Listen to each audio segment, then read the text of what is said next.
ವೇದಾಂತ್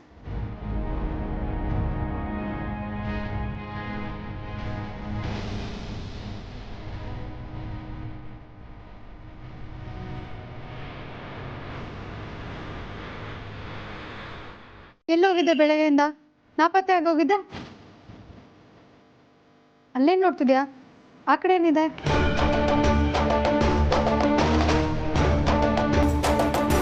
ವೇದಾಂತ್ ನಿನ್ನ ಹತ್ರನೇ ಮಾತಾಡ್ತಿರೋದು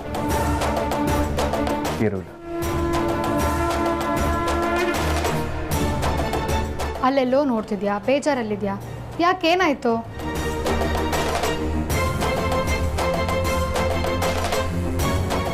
ನನ್ನ ಮ್ಯಾಕ್ ಬುಕ್ ಕಾಣ್ತಿರ್ಲಿಲ್ಲ ಹುಡುಕ್ತಿದ್ದೆ ಏ ಅದು ಕೆಳಗಡೆ ಇದೆ ಹಾಲಲ್ಲಿ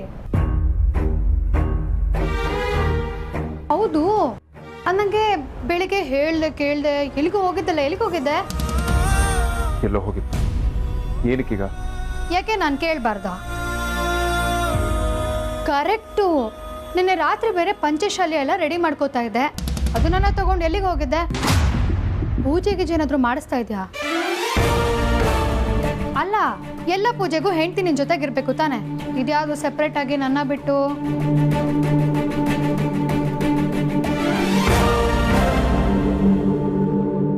ನಿನ್ನೆ ಕೇಳ್ತಿರೋದು ಮಾತಾಡಿ ಮಿಸ್ಟರ್ ವೇದಾಂತ್ ವಸಿಷ್ಠ ಅವರೇ ಅಮೂಲ್ಯ ನಾನು ಎಲ್ಲೇ ಹೋದ್ರೂ ನಿನಗೆ ಹೇಳೇ ಹೋಗ್ಬೇಕಾ ಇನ್ನು ಮುಂದೆ ಒಂದು ರಿಜಿಸ್ಟರ್ ಮೇಂಟೈನ್ ಮಾಡು ಹೋಗೋ ಟೈಮ್ ಬರೋ ಟೈಮ್ನ ಬರ್ತು ಸೈನ್ ಮಾಡ್ತೀನಿ ವೇದಾಂತ್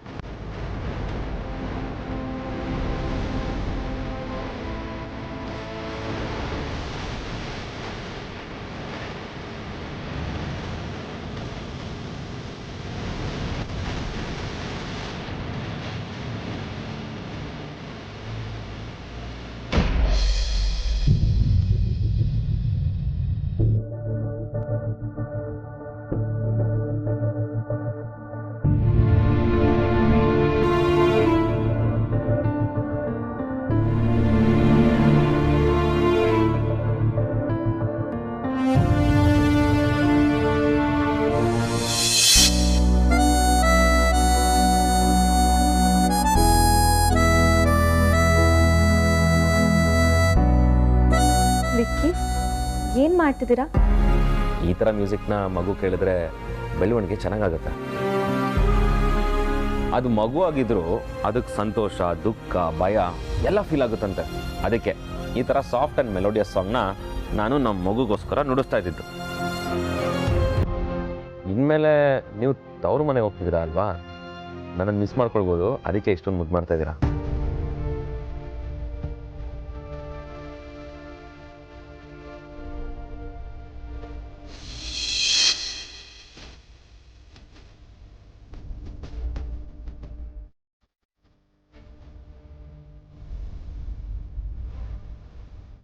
ಅರೇ ಬೆಳಗ್ಗೆ ಮಾಡಿಕೊಟ್ಟಿದ್ದ ಕಾಫಿ ತುಂಬ ಚೆನ್ನಾಗಿತ್ತು ಇನ್ನು ನೀನು ಟಿಫನ್ ಕೊಟ್ಟು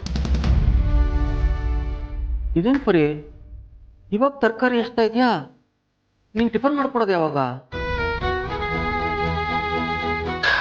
ಮಿಸ್ಟರ್ ಪರಿಮಳ ಮಂಜುನಾಥ್ ಅವರೇ ನೀವು ನಳಪಾಕ ಇಳಿಸೋದೇ ಯಾವಾಗ ನಾವು ಅದನ್ನು ಸೇವಿಸುವುದು ಯಾವಾಗ ಸೇವಿಸಿದ ನಂತರ ನಾವು ಆಫೀಸಿಗೆ ಪ್ರಯಾಣ ಬೆಳೆಸುವುದು ಯಾವಾಗ ಅಯ್ಯ ಏನು ಗಂಡಸ್ರಿ ನೀವುಗಳೆಲ್ಲ ಒಂದು ನಯ ಪೈಸೆ ಸೂಕ್ಷ್ಮ ಇಲ್ಲ ಅಲ್ಲಿ ಮಗಳು ಬೇಜಾರು ಮಾಡ್ಕೊಂಡು ಕೂತಿದ್ದಾಳೆ ನಿಮಗೆ ತಿಂಡಿ ಚಿಂತೆನಾ ಯಾಕೆ ಏನಾಯ್ತು ಆರ್ತಿ ಯಾಕೆ ಬೇಜಾರು ಮಾಡ್ಕೊಂಡಿದ್ದಾಳೆ ಪಾಪ ವಿಕ್ಕಿ ಫೋನ್ ಮಾಡಿಲ್ಲ ಅಂತ ಬೇಜಾರು ಮಾಡ್ಕೊಂಡು ಕೂತಿದ್ದಾಳೆ ನಮ್ಮ ವಿಕ್ರಾಂತ್ ಹಾಗಲ್ವಲ್ಲ ಅವ್ನು ಯಾವಾಗಲೂ ಫೋನ್ ಮಾಡ್ತಾನೆ ಇರ್ತಾನೆ ಅವನು ಯಾಕೆ ಈ ಥರ ಮಾಡ್ತಿದ್ದಾನೋ ಗೊತ್ತಾಗ್ತಾ ಇಲ್ಲ ದಿವ್ಸಕ್ಕೆ 10 ಸಲ ಫೋನ್ ಮಾಡೋನು ಈ 2 ದಿನದಲ್ಲಿ ಒಂದು ಫೋನು ಮಾಡಿಲ್ಲ ಅಲ್ಲ ರೀ ಅವಳ ಮುಖದಲ್ಲಿ ಏನೋ ಒಂದು ಬೇಜಾರು ಎಲ್ಲೋ ಕಳೆದು ಹೋಗಿರ್ತಾಳೆ ನಮಗೆ ತೋರಿಸ್ಕೊಳ್ದೇ ಇರಬಹುದು ಆದರೆ ಮುಖ ಸಪ್ಪಗೆ ಮಾಡ್ಕೊಂಡು ಕೂತಿರ್ತಾಳೆ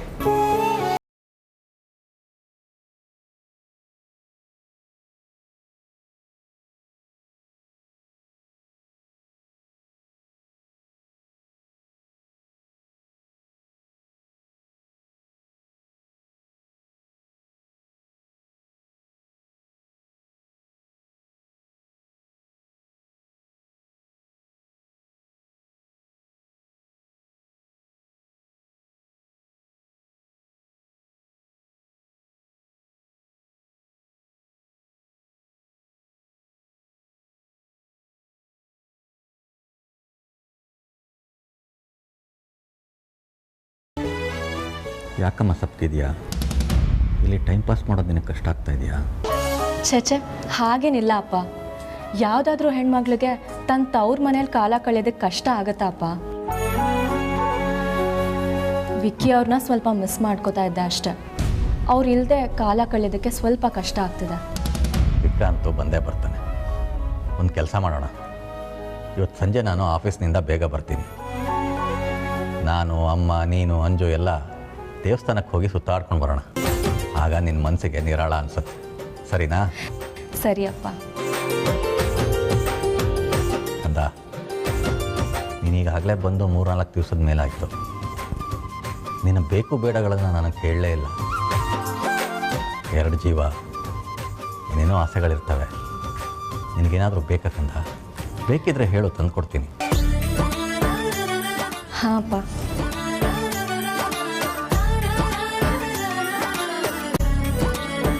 ಅಪ್ಪ, ನಂಗೆ ಇದೇ ಥರ ಒಂದು ಬೊಂಬೆ ತಂದು ಕೊಡ್ತೀಯಾ?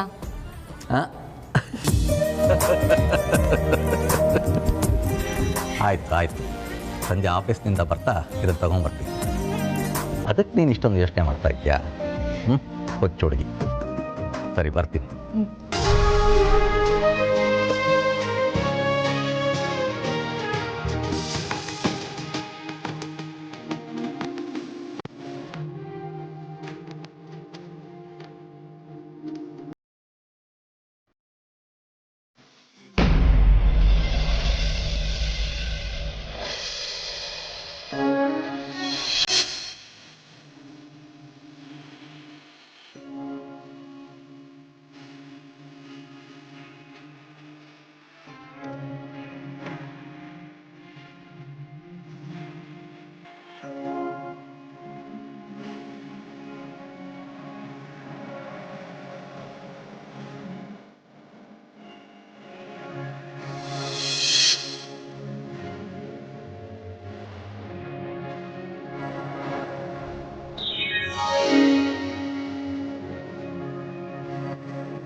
ಅಗ್ರಜ,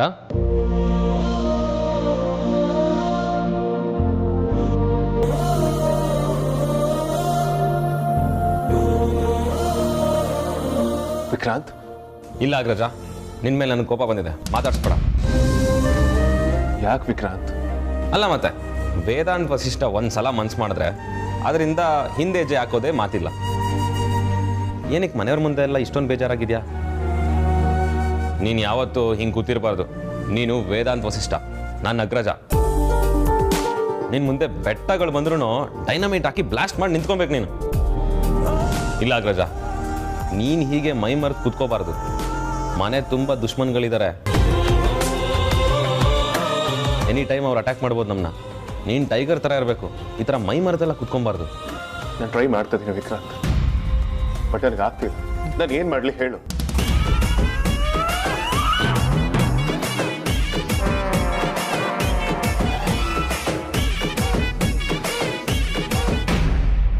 ಅಯ್ಯೋ ಅಗ್ರಜ, ನಿನ್ನ ಕೈಲಿ ಆಗಲ್ಲ ಅಂದರೆ ಏನರ್ಥ? You have to do. ಇಲ್ಲ ವಿಕ್ರಾಂತ್. ಕಮಾನ್ ಅಗ್ರಜ, ನೀನೇ ಹೀಗಂದ್ರೆ ಹೇಗೆ? ಸಪ್ಪ ಕೂತ್ಕೊಳ್ಬೇಡ, ಸ್ವಲ್ಪ ಅಲರ್ಟ್ ಆಗಿರೋ.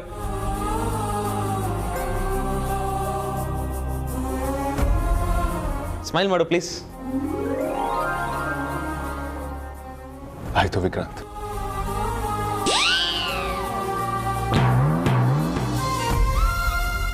ಬಾಸ್ ಬಾಸ್, ಯಾರ ಹತ್ರ ಮಾತಾಡ್ತಾ ಇದ್ದೀರಾ ಬಾಸ್?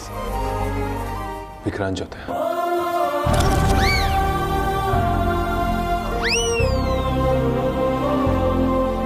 ಏನೋ ಛೋಟಾ ಬಾಸ? ಛೋಟಾ ಬಾಸು ದುಬೈಗೆ ಹೋಗಿದ್ದಾರೆ. ಅವರು ಫೋನ್ ಏನಾದರೂ ಮಾಡಿದ್ರಾ? ಸರಿ ಅಗ್ರಜ, ಆ ಕರಪ್ಕ ಅಂತಂಗೆ ಏನು ಅರ್ಥ ಆಗಲ್ಲ. ಬಾಯ್. ಬಾಸ್ ಬಾಸ್,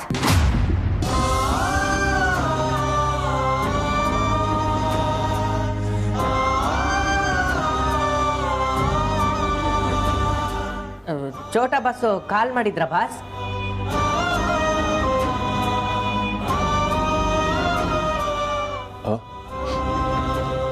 ಹಾಂ, ಅವ್ರ ಹತ್ರನೇ ಮಾತಾಡ್ತಿದ್ದೆ. ಛೋಟಾ ಬಾಸ್ ಹತ್ರ ಮಾತಾಡ್ತಾ ಇದ್ರಾ? ಹಾಂ, ಅವನಿಗೆ ಟ್ರೈ ಮಾಡ್ತಾ ಇದ್ದೀನಿ, ಸಿಗ್ತಿಲ್ಲ.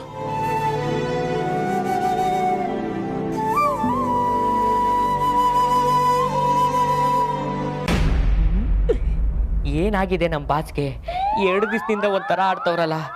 ಛೋಟಾ ಬಾಸ್ಗೆ ಕಾಲ್ ಟ್ರೈ ಮಾಡ್ತಾ ಇದ್ದೀನಿ ಅಂತಾರೆ, ಆದರೆ ಕೈಯಲ್ಲಿ ಫೋನೇ ಹಿಡ್ಕೊಂಡಿರ್ಲಿಲ್ಲ. ತಲೆ ಕೆಟ್ಟೋಗ್ತಾನೆ. ಛೋಟಾ ಬಾಸ್ ಇಲ್ಲೇ ಎಲ್ಲಾದರೂ ಇದ್ದಾರಾ? ನನ್ನ ಕಣ್ಣು ಕಾಣಿಸ್ತಾ ಇಲ್ವಾ? ಛೋಟಾ ಬಾಸ್, ಛೋಟಾ ಬಾಸ್, ಛೋಟಾ ಬಾಸ್. ಈ ಫೋನು ಇಲ್ಲೇ ಇದೆ.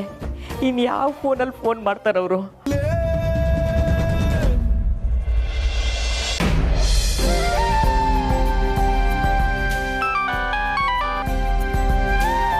ಅರಿ ಹೇಳಿ, ನೀವೇನು ಊಟಕ್ಕೆ ಬರ್ತೀರೋ ಇಲ್ವೋ? ಊಟದ ವಿಚಾರಕ್ಕಲ್ಲ ಪರಿ ನಾನು ಫೋನ್ ಮಾಡಿದ್ದು. ಮತ್ತೆ ಬೆಳಗ್ಗೆ ಆರತಿ ಬೊಂಬೆ ಬೇಕು ಅಂತ ಹೇಳಿದ್ಲು. ಅದನ್ನು ತಗೊಂಡು ಬರೋಣ ಅಂತ ಇಲ್ಲೇ ಅಂಗಡಿಗೆ ಬಂದಿದ್ದೆ. ನಾನೆಲ್ಲೋ ಅದ್ರ ಬೆಲೆ 500-600 ರೂಪಾಯಿ ಇರುತ್ತೆ ಅಂತ ಅಂದ್ಕೊಂಡಿದ್ದೆ. ಇಲ್ಲಿ ನೋಡಿದ್ರೆ ಅವಳು ಇಷ್ಟಪಟ್ಟಿರೋ ಬೊಂಬೆ ಬೆಲೆ 5,500 ರೂಪಾಯಿ ಹೇಳ್ತಾ ಇದ್ದಾರೆ.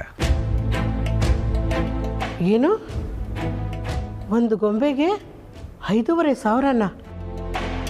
ಅಲ್ಲ ರೀ, ನಮ್ಮ ಮನೆ ಬಾಡಿಗೆನೇ 6,000. ಆ ಗೊಂಬೆಲಿ ಅಂಥದ್ದು ಏನು ರೀ ಇದೆ 5,500 ಕೊಡುವಂಥದ್ದು? ಪಾಪ ಪರಿ ನಮ್ಮ ಆರತಿ, ಅವಳು ಇಷ್ಟಪಟ್ಟಿದ್ದು ಬೊಂಬೆ ಥರನೇ ಇದೆ ಪರಿ. ಆದರೆ ನನ್ನ ಜೇಬಲ್ಲಿ ಎಲ್ಲ ತಡ್ಕಾಡಿದ್ರು 1,000-1,500 ರೂಪಾಯಿ ಇರ್ಬೋದು. ಮಂತ್ ಎಂಡ್ ಬೇರೆ. ನಿನ್ನ ಹತ್ರ ಏನಾದರೂ ಸ್ವಲ್ಪ ದುಡ್ಡಿದೆಯಾ? ಅಲ್ಲ ರೀ, ನನ್ನ ಹತ್ರ ಅಷ್ಟೊಂದು ದುಡ್ಡು ಎಲ್ಲಿಂದ ಬರಬೇಕು ಹೇಳಿ? ನಿನ್ನ ಸಾಸಿವೆ ಡಬ್ಬದಲ್ಲಿ ಏನಾದರೂ ಇದೆಯಾ ನೋಡು ಪರಿ. ರೀ, ನನಗೆ ಗೊತ್ತಿರಲ್ವೇನ್ರಿ ಯಾವ ಡಬ್ಬದಲ್ಲಿ ಎಷ್ಟು ದುಡ್ಡು ಇಟ್ಟಿರ್ತೀನಿ ಅಂತ. ಅದರಲ್ಲಿ ಒಂದು 100-200 ಇರಬೇಕಷ್ಟೆ. ಏನು ಮಾಡೋದು ಪರಿ ಇವಾಗ? ರೀ, ಅವಳು ಕೇಳಿದ್ರೆ ಈ ತಿಂಗಳು ಸಂಬಳ ಬಂದಮೇಲೆ ತಂದು ಕೊಡ್ತೀವಿ ಅಂತ ಹೇಳಿದ್ರಾಯ್ತು. ಅವಳು ಅರ್ಥ ಮಾಡ್ಕೋತಾಳೆ. ಅವಳು ಅರ್ಥ ಮಾಡ್ಕೋತಾಳೆ ಅಂತ ನಾವು ಸುಮ್ಮನೆ ಇದ್ಬಿಟ್ರೆ ಆಗುತ್ತಾ ಪರಿ? ಪಾಪ ಮಗಳು ತುಂಬ ಸಂಕೋಚದಿಂದಲೇ ಕೇಳಿದ್ಲು.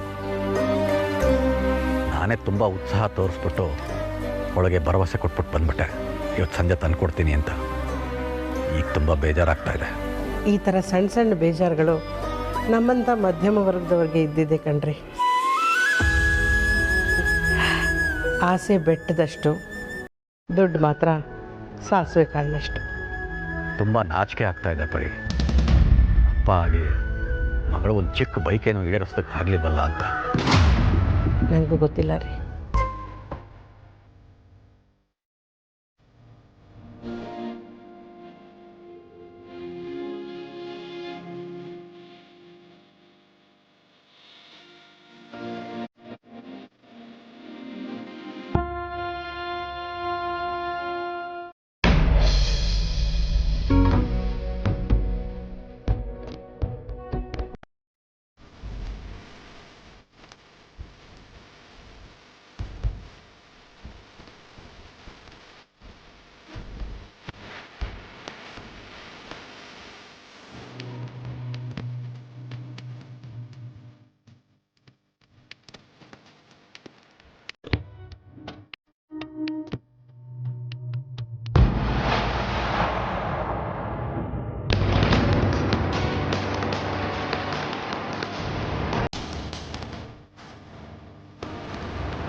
ಏನಿರ್ಬೋದು ಇದರಲ್ಲಿ? ಮನ್ಸಿಗೆ ತಳ್ಮಳ ಅನಿಸ್ತಾ ಇದೆ.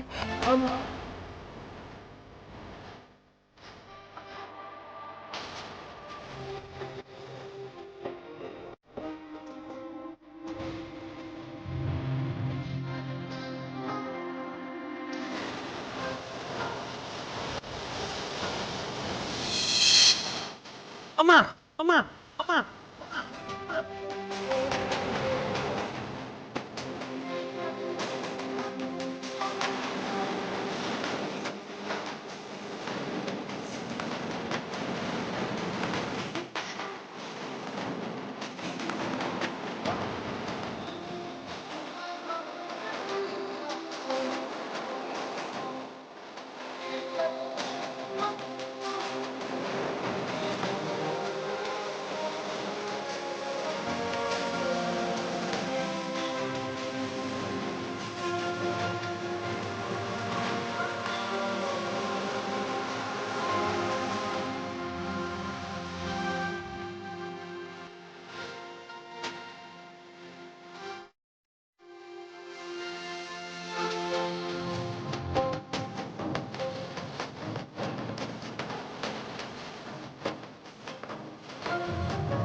ನನ್ನ ಪರ್ಮಿಷನ್ ಇದೆ, ನನ್ನ ವಸ್ತುಗಳನ್ನ ಮುಟ್ಟೋದಕ್ಕೆ ನಿಮ್ಗೆ ಯಾರು ಹೇಳಿದ್ದು?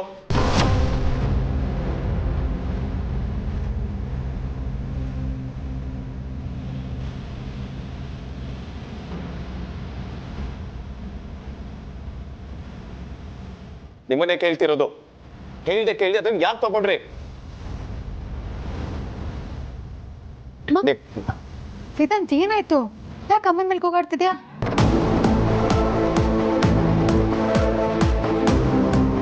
ಅಮ್ಮ ಏನಾಯ್ತಮ್ಮ? ಅದು ಮೇಲೆ ಡಬ್ಬ ಇತ್ತು, ಕ್ಲೀನ್ ಮಾಡುವಾಗ ನೋಡಿದೆ, ಏನಿದೆ ಅಂತ ನೋಡೋಣ ಅಂತ ತೆಗಿಯಕ್ಕೆ ಹೋದೆ ಅಷ್ಟೇ. ಯಾವ್ದೋ ಅದನ್ನೇ ಯಾಕೆ ನೋಡ್ಬೇಕಿತ್ತು?